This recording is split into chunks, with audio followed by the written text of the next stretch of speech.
할렐루야. 하나님의 크신 은혜가 오늘 주 예전에 나오신 여러분과 또 말씀을 듣고 사모하는 모든 성도들 위해 함께 하시길 간절히 바랍니다. 우리는 지금 2021년 새해를 맞이했습니다. 시작은 기대가 있지만 끝은 아쉬움이 있습니다. 지난 한 해를 생각해 보면 여러분은 무엇이 가장 후회스럽습니까? 아마 세 가지로 요약할 수 있을 것입니다. 첫째는 하나님의 뜻대로 더 많이 살지 못했다는 것. 두 번째는 사람들과 더 많이 화평하고 용서하고 사랑하며 살지 못했다는 것. 세 번째는 주어진 한 해를 너무 소극적으로 살지 않았는가 하는 그런 것이지 않겠습니까? 정채봉 시인의 글 중에 이런 글이 있습니다. 1월 1일 아침에 찬물로 세수하면서 먹은 첫 마음으로 1년을 산다면, 학교 입학하여 새 책을 앞에 두고 하루 일과표를 파던 영롱한 첫 마음으로 공부를 한다면, 사랑하는 사이가 처음 눈을 맞던 날의 떨림으로 내내 계속된다면, 첫 출근하는 날 신발끈 매면서 먹은 마음으로 직장일을 계속한다면, 아팠다가 병이 나은 날에 상쾌한 공기 속에 감사한 마음으로 몸을 돌본다면, 개업날의 첫 마음으로 손님을 언제고 돈이 적으나 밤이 늦으나 기쁨으로 맞는다면, 세례받던 날의 빈 마음으로 눈물을 글썽이며 교회에 다닌다면, 나는 너, 너는 나라며 화해하던 그날의 일치가 가시지 않는다면, 여행을 떠나던 날 차표를 끊던 가슴뜀이 식지 않는다면,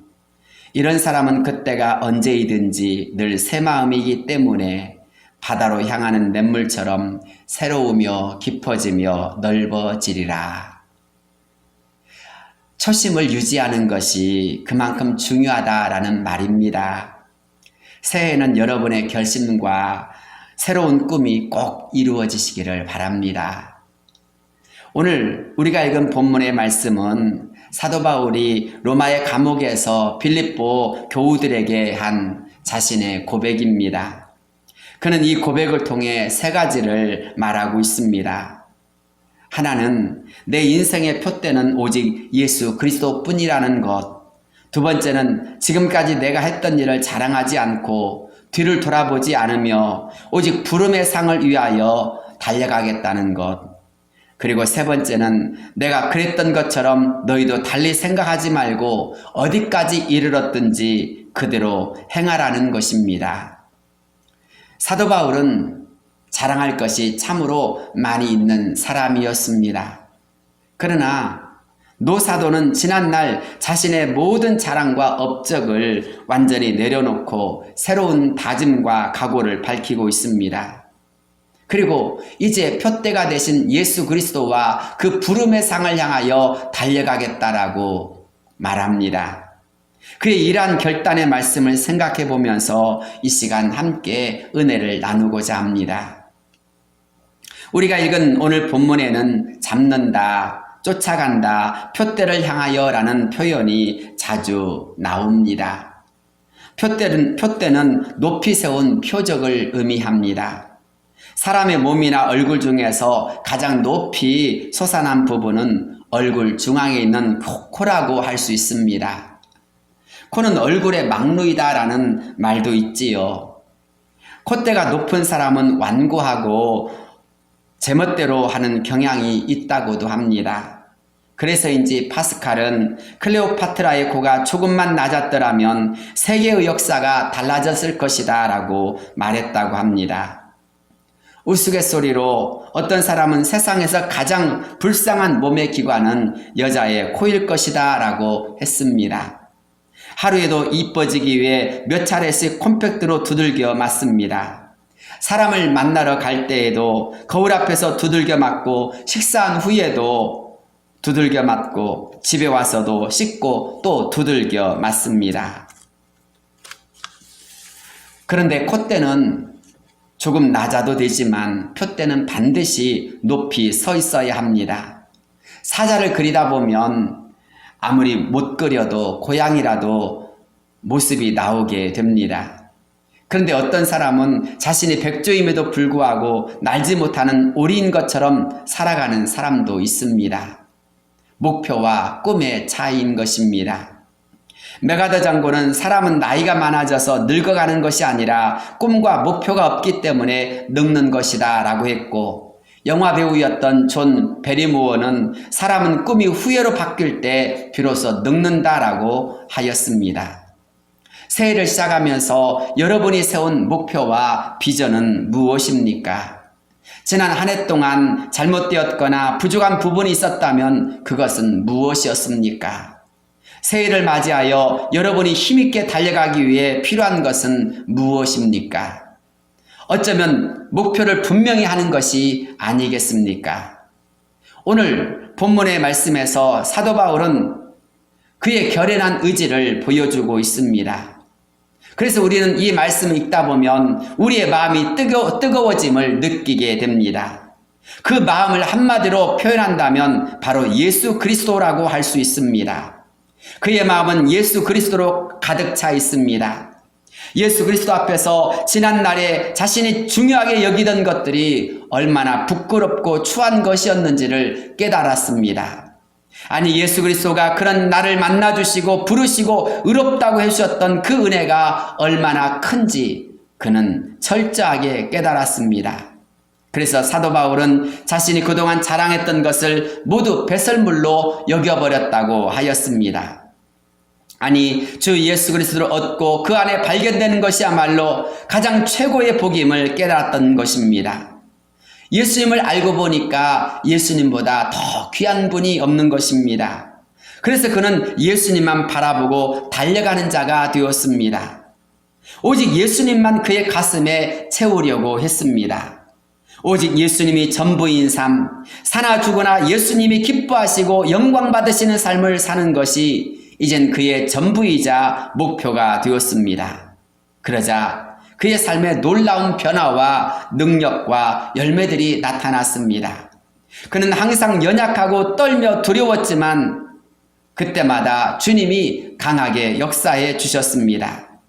그래서 그의 사역엔 하나님의 은혜가 충만했고 하나님의 역사가 풍성했습니다. 주님께서 그와 함께 일하셨고 주님의 이름이 높아졌습니다. 인도네시아의 정글 속을 다니면서 원주민들에게 선교하던 선교사님의 이야기입니다. 어느 날 정글 속에 있는 깊은 마을로 전도를 하러 들어갔습니다. 그런데 그 마을에 있던 한 무당이 다가왔습니다. 몸은 골리앗처럼 크고 눈도 황소 눈처럼 컸습니다. 얼굴엔 분칠을 하고 울긋불긋한 옷을 입고 있었습니다. 그런데 그 무당이 두 눈을 부릅뜨고 너 오늘 나에게 죽기 전에 빨리 나가, 안 그러면 죽여버릴 테야 라고 위협을 하였습니다. 그 순간 선교사는 겁이 덜컥 났습니다.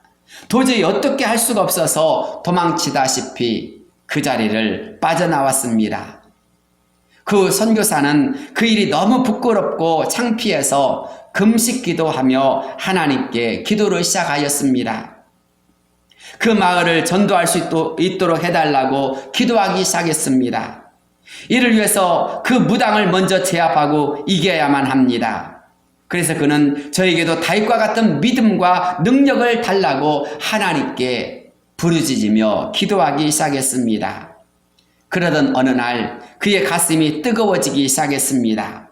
마음의 용기와 담대함이 생기기 시작했습니다. 선교사님은 그때 마음에 떠오르던 하나님의 말씀을 힘있게 외치기 시작했습니다. 믿는 자들에게는 이런 표적이 따르리니 곧 저희가 내 이름으로 귀신을 쫓아내며 새 방언을 말하며 뱀을 집으며 무슨 독을 마실지라도 해를 받지 아니하며 병든 사람에게 손을 얹은즉 나으리라. 마가복음 16장 17절에서 18절 말씀. 아멘. 사단이 하늘로서 번개같이 떨어지는 것을 내가 보았노라. 내가 너에게 뱀과 전갈을 밟으며 원수의 모든 능력을 제할 권세를 주었으니 너희를 해할 자가 결단코 없으리라. 누가복음 10장 17절에서 19절 말씀. 아멘. 그렇게 한 달을 하고 나니까 정말 이 말씀이 믿어지는 것입니다. 그리고 그 어떤 것도 두렵지 않다는 담대함과 용기가 솟아오르게 되었습니다. 선교사님은 오지에 있는 그 마을로 다시 올라갔습니다. 그러자 이번에도 그 무당이 나타났습니다. 이번에는 아주 큰 칼을 휘두르면서 큰 소리로 이렇게 말을 하는 것이었습니다. 지난번에는 처음이라 그냥 돌려보냈지만 이제는 죽여버리겠다. 그리고는 선교사에게 칼을 휘두르면서 달려왔습니다. 그 순간 선교사는 눈을 크게 뜨고 그를 향하여 외쳤습니다. 내가 예수 그리스도 이름으로 명하노니 그 자리에 멈추어라. 그러자 갑자기 무당의 걸음이 멈추어지더니 그대로 땅에 얼어붙어 버렸습니다. 움직이려고 발버둥을 쳤지만 한 발자국도 움직이지 못하고 그냥 그 자리에 서 있고 말았습니다. 그때 선교사가 큰 소리로 다시 외쳤습니다. 내가 나사렛 예수 그리스도 이름으로 명하노니 이 더러운 무당 귀신아 그에게서 떠나거라. 그 순간 무당은 땅바닥에 쓰러지고 말았습니다. 그리고 대굴대굴 구르기 시작했습니다. 그리고 한참 후에 일어나더니 무릎을 꿇고 회개하기 시작하였습니다. 무당 귀신이 떠난 것입니다. 그리고 이 사건을 보는 그 마을 전체 사람들이 다 예수 믿고 복음화가 되었다는 이야기입니다. 분명한 목표와 비전이 그만큼 중요한 것입니다. 그것이 나를 주어진 일에 집중하게 하고 발전하게 합니다. 또한 이러한 과정을 통해서 주님은 주님의 놀라운 뜻과 역사를 나타내 주십니다. 그렇기에 우리도 분명한 목표와 비전을 세우고 그것이 진정한 나의 소원이 되어지도록 열망해야 합니다. 그리고 이 과정이 끝났다면 결코 뒤를 돌아보거나 망설이지 말고 앞을 향하여 전진해야 합니다. 하나님께서 기뻐하실 것을 생각하며 나가고 또 나가야 합니다. 시편 37편 4절입니다. 또 여호와를 기뻐하라 제가 내 마음의 소원을 이루어 주시리로다. 엘리야를 끝까지 따라갔던 엘리사의 소원이 마침내 이루어졌습니다. 끝까지 주의 이름을 부르며 외쳤던 소경거지 바디메오가 눈을 떴습니다.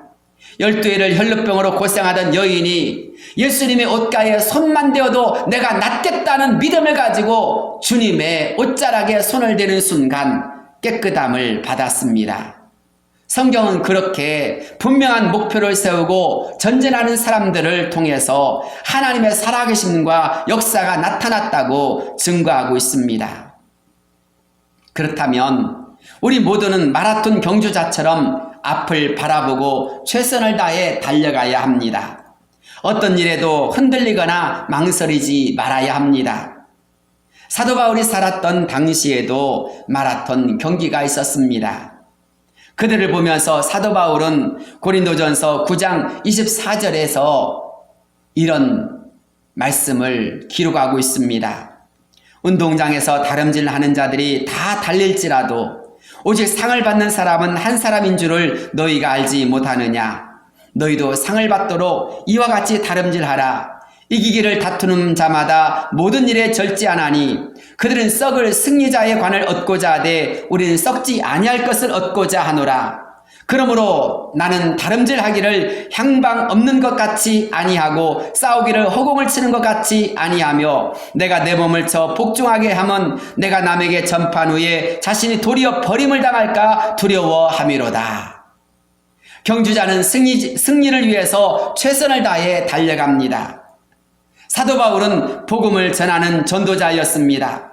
복음을 전하는 삶이 그의 경주였습니다. 그러나 다른 사람을 살리고 자신이 버림을 당하게 되면 어떻게 되겠습니까? 이것보다 더 불쌍한 일이 없지 않겠습니까? 그래서 그는 주님께 계속 쓰임받는 사람이 되기 위해서 목표를 분명히 세웁니다. 그리고 더 겸손해지기 위해서 노력을 합니다. 이를 위해서 자신의 몸을 쳐서 복종시켰다고 했습니다. 최선을 다해 달려가면서도 교만하지 않도록 욕심에 이끌리지 않도록 신중하게 자신을 돌아보며 앞을 향하여 나갔다고 하는 것입니다. 신중한 것과 망설이는 것은 다릅니다. 망설이는 사람은 우왕좌왕하는 사람이고 꿈을 대는 사람입니다. 탈무드를 보면 세상에서 너무 많이 사용하면 안 되는 것이 세 가지가 있다고 합니다. 하나는 빵에 들어가는 이스트이고, 두 번째는 음식에 들어가는 소금이고, 세 번째는 일을 하거나 길을 가다가 도중에 망설이는 것이라고 합니다. 매사에 망설이는 사람은 무엇 하나 변변히 이룰 수가 없습니다. 불의한 일과 정의로운 일, 좋은 일과 나쁜 일, 꼭 해야만 하는 일과 하지 말아야 할 일, 이 둘 사이에서 망설이게 되면 반드시 사탄이 틈을 타게 마련입니다. 그리고 그 대부분은 나쁜 쪽으로 기울어집니다. 그러므로 선한 일을 위해선 망설이거나 주저하지 말아야 합니다. 시편 57편 5절을 보면 이런 말씀이 있습니다. 하나님이여, 내 마음이 확정되었고 내 마음이 확정되었사오니 내가 노래하고 내가 찬송하리이다. 확고한 마음 속에 평안이 임하고 찬송이 넘치는 것입니다.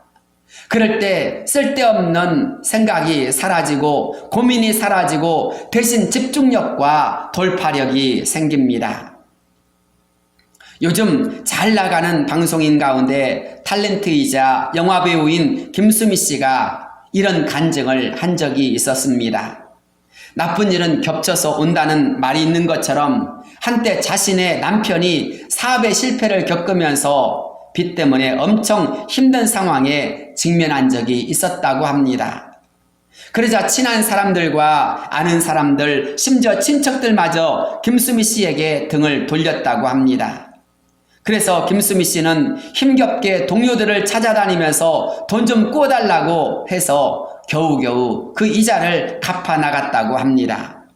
그런데 하루는 탤런트 김혜자 씨가 김수미 씨에게 너는 왜 나에게 돈 빌려달라는 소리를 안 하니? 추접스럽게 몇백씩 꾸지 말고 필요한 돈이 얼마나 되니? 이거 내 전 재산이야. 다음 달에 아프리카에 가려고 했는데 아프리카가 여기 있네. 다 찾아서 해결해봐. 그리고 갚지 않아도 돼. 혹시 돈이 넘쳐나면 그때 가서 주던지. 그때 김혜자 씨가 준 통장으로 김수미 씨는 그 빚을 다 갚을 수 있었다고 합니다. 피를 이어받은 사람도 아니고 신에 보아야 결국 남남인 자기에게 자신의 전 재산을 다 내어준 김혜자 권사에게 김수미 씨는 큰 감동을 받았다고 합니다. 입장이 바뀌어서 김혜자 씨가 그렇게 어려웠다면 자신은 그렇게 할 수 없었을 것이라고 하면서 김수미 씨는 김혜자 권사에게 이렇게 말했다고 합니다. 언니, 아프리카에서 포로로 납치되면 언니가 아프리카에서 포로로 납치가 되면 내가 나서서 포로 교환하자고 말할 거야. 나는 꼭 언니를 구할 거야. 그때부터 김수미 씨도 예수님을 잘 믿기 시작했다고 합니다. 그러자 기적이 일어났다고 합니다. 삶이 안정을 되찾고 길이 활짝 열려지기 시작했다고 합니다. 가장 적절한 때의 도움이 한 생명을 변화시킨 것입니다. 사람을 돕는 것도 다 때가 있다고 합니다. 사람을 살리거나 화제를 지나가는 것도 골든 타임이라는 것이 있습니다. 정말 중요한 일이라면 때를 놓치지 말아야 합니다. 주저하거나 망설이지 말고 확실하게 행동하고 최선을 다해야 한다고 합니다. 누가복음 9장 62절 말씀을 보면 예수께서 이르시되 손에 쟁기를 잡고 뒤를 돌아보는 자는 하나님의 나라에 합당하지 아니하니라 하시니라 라는 말씀이 있습니다. 주님을 따르겠다고 하면서도 먼저 사람들에게 작별 인사를 하고 오겠다고 하는 사람에게 하신 말씀입니다. 그만큼 지금 주님을 따르는 것이 더 중요하고 급하다는 것입니다. 중요한 것은 우리가 뭔가 좀 해보려고 하면 반드시 어려움과 고난, 사람들의 비난과 악재가 생길 때가 있다는 것입니다. 그때 사람들은 주저하거나 망설이게 됩니다. 마음의 결심이 흔들리거나 목표를 잃어버릴 위기가 찾아온다는 것입니다. 그때 우리는 낙심하거나 흔들리지 말아야 합니다. 고린도전서 15장 57절로 58절 말씀을 보면 이런 말씀이 있습니다. 우리 주 예수 그리스도로 말미암아 우리에게 승리를 주시는 하나님께 감사하노니 그러므로 내 사랑하는 형제들아 견실하며 흔들리지 말고 더욱 항상 주의 일에 더욱 힘쓰는 자들이 되라. 이는 너희 수고가 주 안에서 헛되지 않은 줄 알미라. 승리를 주시는 하나님이 계십니다. 그렇기에 주님을 의지하며 나가라는 것입니다. 주님께서 우리의 수고가 헛되지 않도록 도와주시기 때문입니다. 주님은 또 이렇게 말씀하셨습니다. 이사야서 41장 10절 말씀입니다. 두려워하지 말라 내가 너와 함께함이라 놀라지 말라 나는 너의 하나님이 됨이니라. 내가 너를 굳세게 하리라 참으로 너를 도와주리라 참으로 나의 의로운 오른손으로 너를 붙들리라. 우리가 두려워하지 말고 놀라지 말아야 할 이유가 무엇입니까? 이사야 41장 전체를 한번 생각해 보십시오. 하나님이 그렇게 말씀하신 까닭이 무엇이라고 하십니까?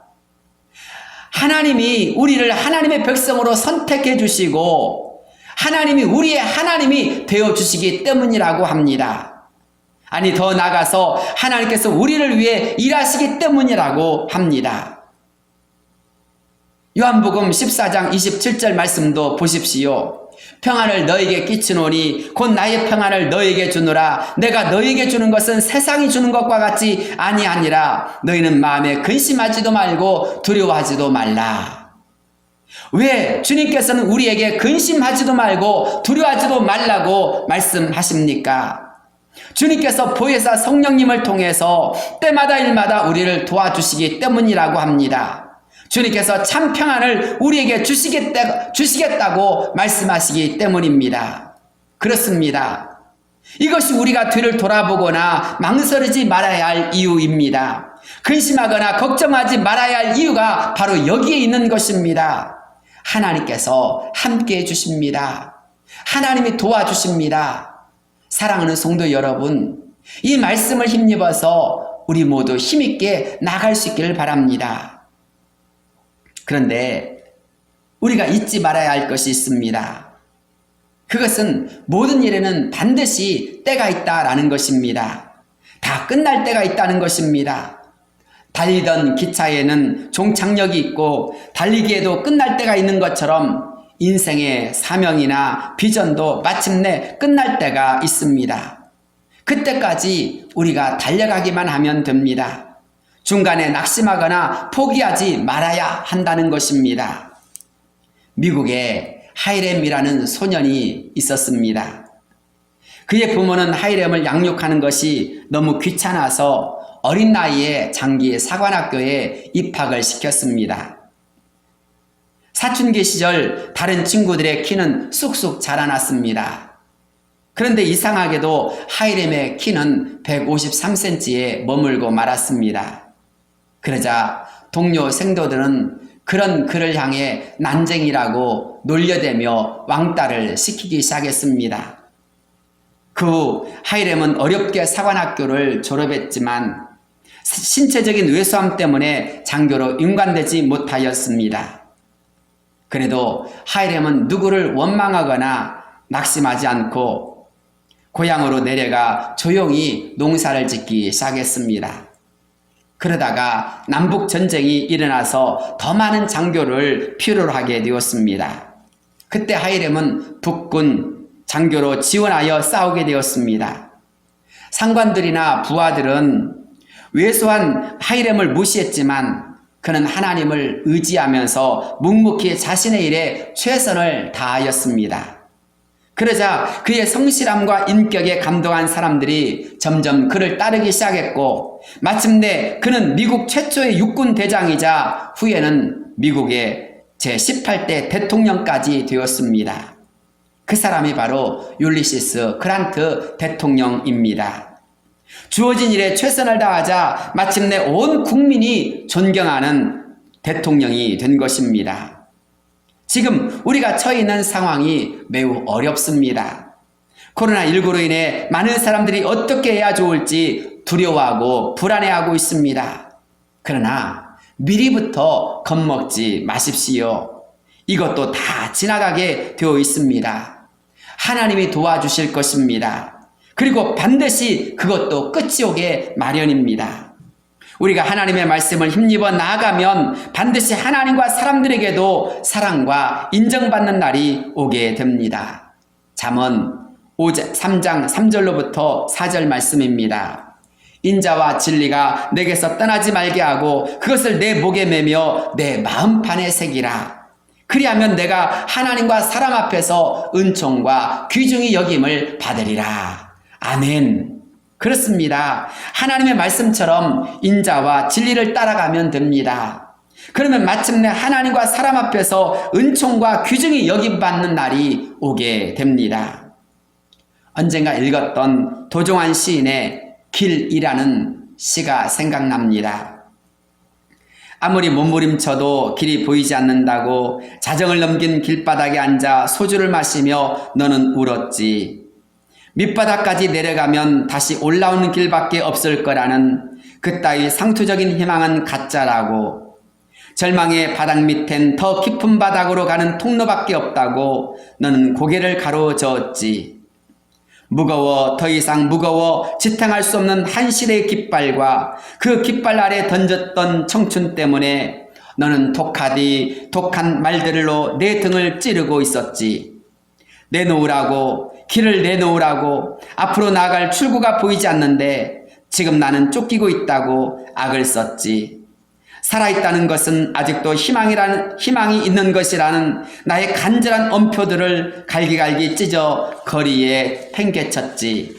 살아있는 동안 우리가 던지는 모든 발자국이 사실은 길찾기 그것인데, 내가 나에게 던지는 모든 반어들도 실은 내가 아직 희망을 다 꺾지 않았다는 것인데, 그것마저도 너와 우리 모두의 길 찾기인데, 돌아오는 길, 내가 끝까지 들으려 하지 않던 안타까운 나의 나머지 희망을 주섬주섬 챙겨 돌아오며, 나도 내 그림자가 끌고 오는 풀죽은 깃발 때문에 마음 아팠다. 내 말대로 한 시대가 내 어깨에 얹었던 그 무거움을 나도 안다. 그러나 그렇기 때문에 가벼워질 수밖에 없다고 나는 동의할 수 없다. 도대체 이 혼돈 속에서 무엇을 할 수 있느냐고 너는 내 턱 밑까지 다가와 나를 다그쳤지만, 그래, 정말 몇 편의 시 따위로 혁명도 사냥도 아무것도 할 수 없지만, 아무것도 할 수 없던 한 올의 실이 피륙이 되고 한 톨의 메마른 씨앗이 들판을 덮던 날의 확실성마저 다 던져버릴 수 없어 나도 울었지. 그래, 네 말이 맞다. 네 말대로 길이 보이지 않는다. 그래서 네 말대로 무너진 것을 무너진 것이라고 말하기로 한다. 그러나 난파의 소용돌이 속으로 그렇게 잠겨갈 수만은 없다. 나는 가겠다. 단 한 발짝이라도, 반 발짝이라도. 민주화 과정을 지날 때 시인으로서 그가 할 수 있는 일은 지극히 작고 보잘것없는 것처럼 여겨졌습니다. 하지만 그는 난파의 소용돌이 속에 그렇게 잠겨 있을 수만은 없어서 단 한 발자국이라도, 아니 반 발짝이라도 나가려고 했습니다. 그런 사람들의 노력이 모아져서 결국 끝이 없을 것 같았던 독재 정권도, 군부 정권도, 독재 정권도 다 무너졌고 마침내 민주화 시대를 맞이했습니다. 훗날 그는 국회의원이 되었고 문화체육부 관광부 장관을 지내기도 했습니다. 최선을 다해서 대한민국의 주권은 국민에게 있고 모든 권력은 국민으로부터 나온다고 외쳤던 국민들의 함성과 피나는 한 걸음이 모아져서 오늘날의 대한민국을 조금씩 민주주의가 꽃피는 나라가 되도록 하고 있지 않습니까? 모든 일에 시작이 있으면 끝도 있게 마련입니다. 우리가 맞는 새해가 여기까지 오기에는 크고 작은 일들이 많이 있었습니다. 그러나 이제 우리는 그것이 좋은 일이든 나쁜 일이었든지 간에 지나온 과거를 내려놓아야만 합니다. 그리고 이제 우리에게 시작되어진 새로운 길을 걸어가야 합니다. 본문 13절 말씀입니다. 형제들아, 나는 아직 내가 잡은 줄로 여기지 아니하고 오직 한 일, 즉 뒤에 있는 것은 잊어버리고 앞에 있는 것을 잡으려고 표대를 향하여 그리스도 예수 안에서 하나님이 위에서 부르신 부름의 상을 위하여 달려가노라. 표대를 향하여 나아가라고 합니다. 부름의 상을 향하여 달려가라고 합니다. 하나님께서 우리에게 새로운 시작을 하라고 새해를 주셨습니다. 새로운 꿈을 다시 한번 이루어 보라고 기회를 주신 것입니다. 그리고 하나님께서 계속 너와 함께 해주시겠다고 또는 도와주시겠다고 약속하십니다. 지금 기회가 있을 때 힘을 내시기 바랍니다. 지금 은혜가 주어질 때 하나님의 말씀을 붙들기를 바랍니다. 오늘은 내게 남은 생애에서 가장 최고로 젊은 날이기 때문입니다. 조금이라도 젊고 힘이 있을 때, 기회가 있을 때 믿음으로 한 걸음씩 전진하면 됩니다. 아니, 반걸음이라도 좋습니다. 하나님을 바라보며 그렇게 믿음을 크게 하는 자에게 하나님은 은혜와 평강을 더하여 주십니다. 적과 꿀이 흐르는 가나안 땅을 정탐하고 돌아왔던 10명의 사람들은 자신들을 메뚜기처럼 생각하고 행동한 나머지 광야에서 끝나버렸습니다. 하지만 약속의 땅을 소망하며 달려갔던 여호수아와 갈렙은 그 땅의 주인공이 되었습니다. 예루살렘 교회가 환난과 핍박을 당하자 모든 성도들이 뿔뿔이 흩어져 버렸습니다. 그러나 그런 상황 속에서도 가는 곳마다 눈물로 복음을 심었던 사람들이 있었습니다. 그 결과 빌립 집사에 의하여서 사마리아 성이 복음화되었습니다. 베드로를 통하여서 로마의 백부장이었던 고넬료와 그 친구들이 성령을 받는 일이 일어났습니다. 흩어진 무명의 그리스도인들을 통하여서 안디옥의 교회가 세워졌고 세계 복음화의 기초를 놓는 일이 일어났습니다. 이 모두가 환난과 핍박 속에서도 생겨난 일입니다. 고난과 핍박의 상황을 넘어서 하나님을 바라보았던 사람들, 바로 믿음으로 전진했던 사람들을 통하여 이루어진 일입니다. 우리 모두는 역사의 주인공이 되고 싶어 합니다. 하나님은 눈물로 씨앗을 심는 자들을 통해 일하십니다. 그렇다면 사랑하는 성도 여러분, 오늘을 다시 한번 시작해 보십시오. 다시 한번 지금까지 달려왔던, 힘을 다해 달려왔던 그 수고를 그대로 행하여 보십시오. 그러면 내년 이맘때에는 우리 모두가 하나님의 은혜 연노라고 기뻐하고 감사하며 뜨거운 찬양으로 하나님께 영광 돌리는 날이 오지 않겠습니까? 하나님께서 여러분을 도와주시고 여러분과 함께하여 주십니다. 하나님을 힘입어 이 하루를, 그리고 오늘 우리에게 주어진 새 날을 힘있게 시작하며 살아가는 저와 여러분 되어지기를 주의 이름으로 축복합니다. 기도하겠습니다.